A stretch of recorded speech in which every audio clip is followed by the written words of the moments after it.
Subscribe now. Press the bell icon. Never miss an update. If you like videos, please like and share your friends and family. Good morning all. I am Mrunmayee Joshi. In today's English grammar session, we are going to learn more about articles. म्हणजे उपपद. In last session, we have seen definite and indefinite articles.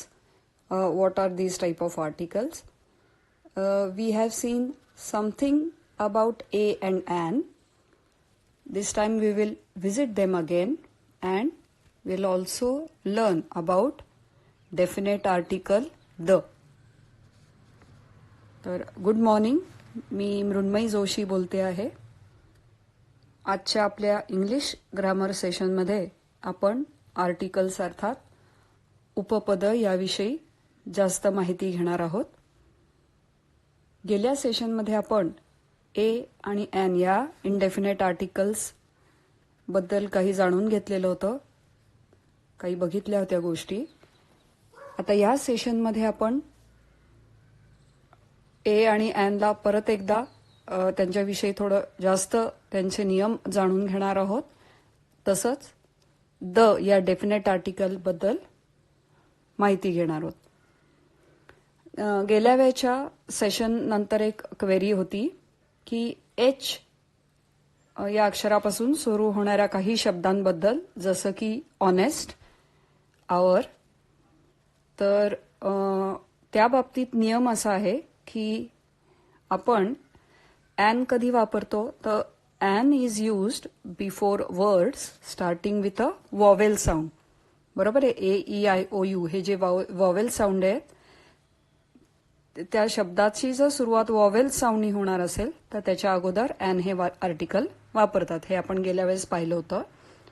तर जेव्हा आपण honest हा शब्द उच्चारतो, honest म्हणजे प्रामाणिक, तेव्हा एच हे जे अक्षर आहे त्यातलं हे सायलेंट आहे, अर्थात त्याचा उच्चार होत नाही. त्यामुळे HONEST या शब्दाचा उच्चार हॉनेस्ट असा नसून ONEST असा त्याचा उच्चार होतो. म्हणजे सुरुवातीला ऑनेस्ट येत असल्यामुळे, हे वॉवेल साऊंड असल्यामुळे त्याच्या अगोदर ॲन हे आर्टिकल लागतं. त्यात अजूनही दोन उदाहरणं अशी आहेत. जसं ऑनेस्ट आहे, HONEST, एच सायलेंट, ऑनेस्ट. तसंच आहे आवर, HOUR, आर म्हणजे ज्याचा उच्चार होतो. आर म्हणजे तास.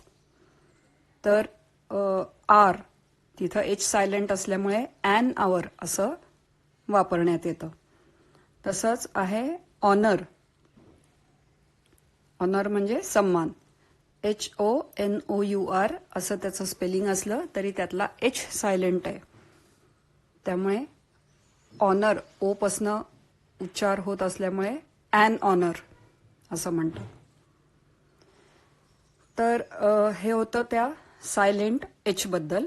जेव्हा एच सायलेंट नसतो, म्हणजे ह सायलेंट नाही, जसं की हेन, हेन म्हणजे कोंबडी, तर अ हेन असं आपण म्हणतो.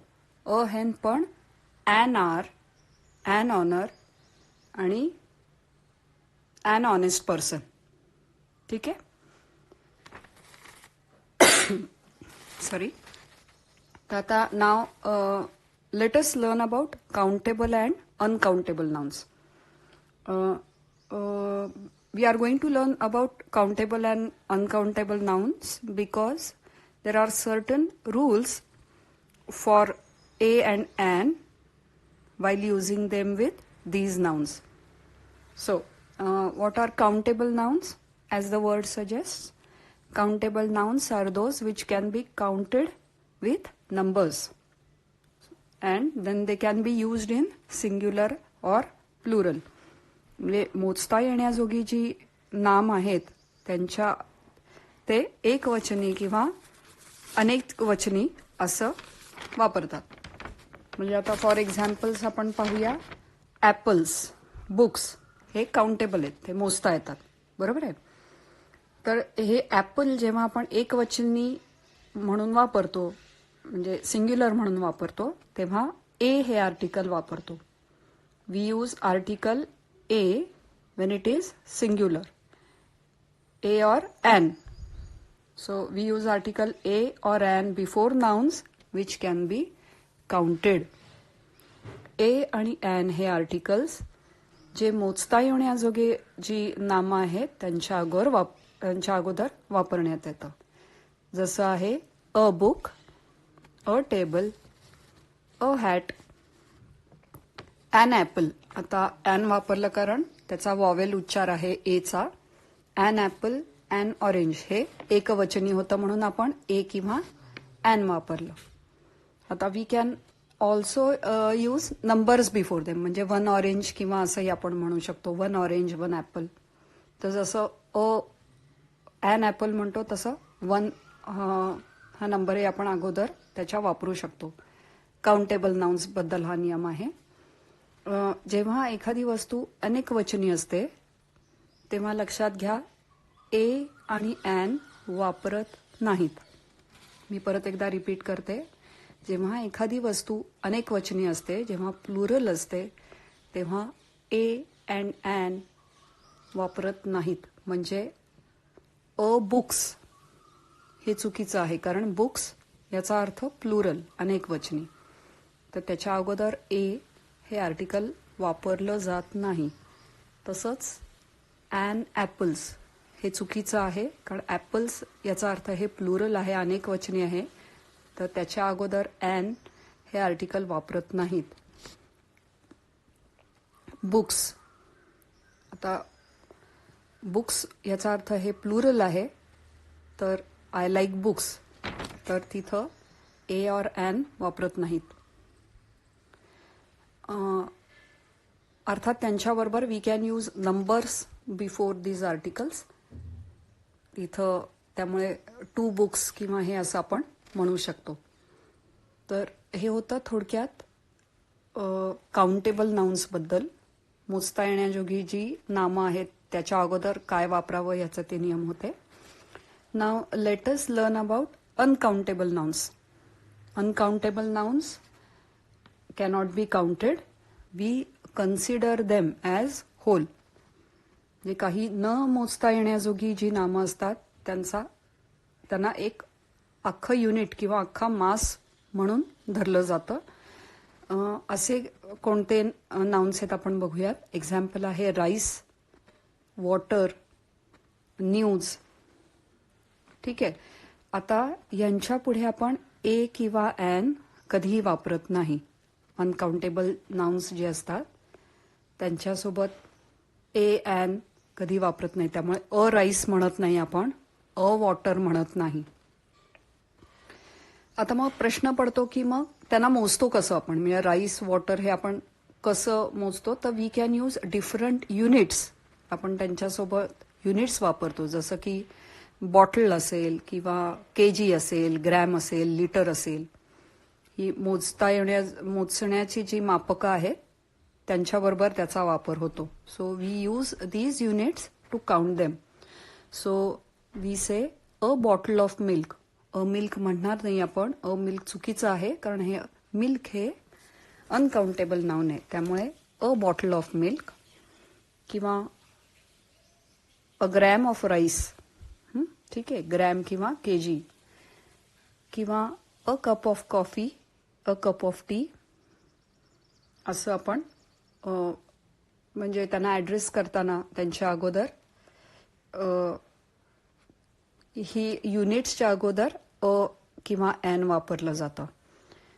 तसंच त्यांच्यासोबत लिटल, सम, मच, एनी हे पण वापरले जातात.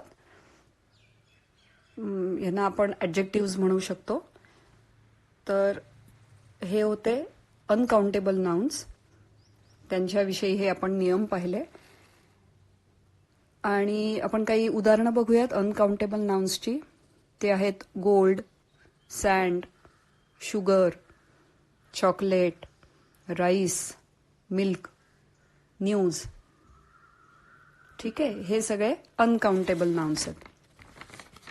तर आत्ता थोडक्यात आपण काउंटेबल नाउन्स आणि अनकाउंटेबल नाउन्स आणि त्यांच्या सोबत ए आणि यांचे काही नियम पाहिले. तर आता आपण वळणार आहोत द या डेफिनेट आर्टिकलकडे, ज्याला निश्चित वाचक उपपद म्हणता येईल, द, THE. तर वी यूज, आता ते द चे नियम कसे ते आपण बघूयात. We use the before a noun when we talk about something particular.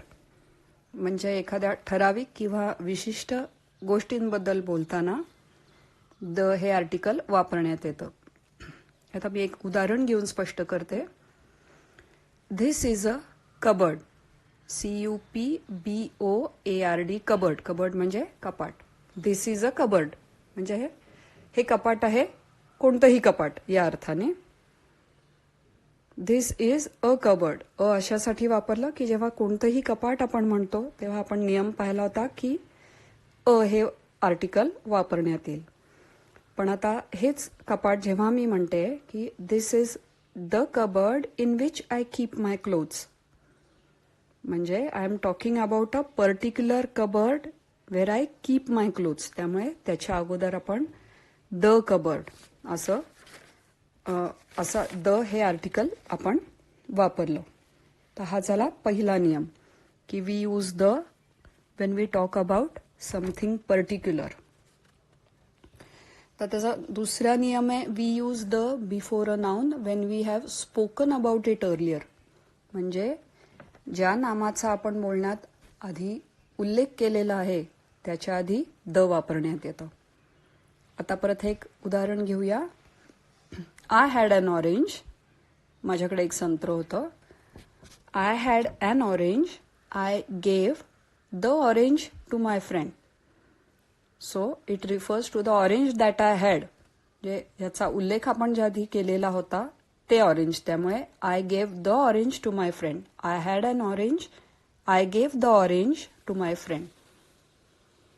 तर we use the before a noun when we have spoken about it earlier.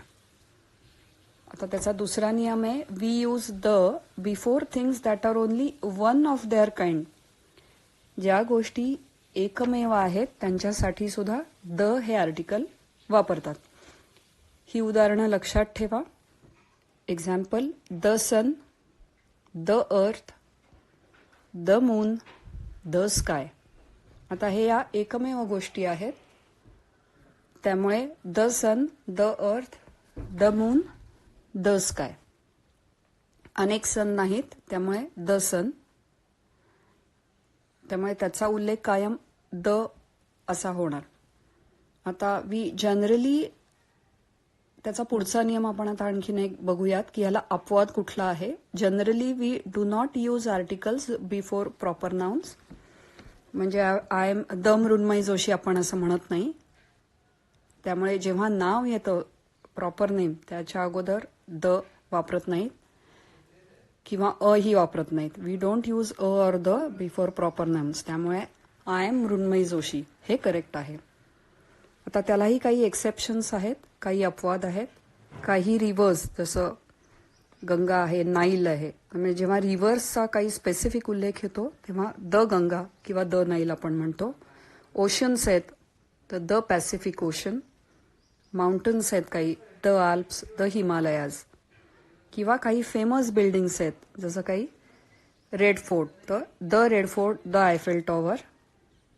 काही पुस्तक आहेत, some books, the Bhagavad Gita, the Bible. तर ह्या नियमाला ही काही अपवाद आहेत. Rivers, oceans, mountains, famous building किंवा बुक्स. तर जसे आता हे आपण आर्टिकल्स द बद्दल खोलात जाऊन पाहिलेलं आहे. तर जसे आपण आर्टिकल्स वापरत जाऊ तसे त्याची सवय होत जाईल आणि हे नियम लक्षात ठेवल्यास आर्टिकल्समध्ये चुका होणार नाहीत. तर I hope you have understood articles and in case of any difficulties you can always put up a query. So with this I finish my second part of articles. Thank you. Dhanyavad.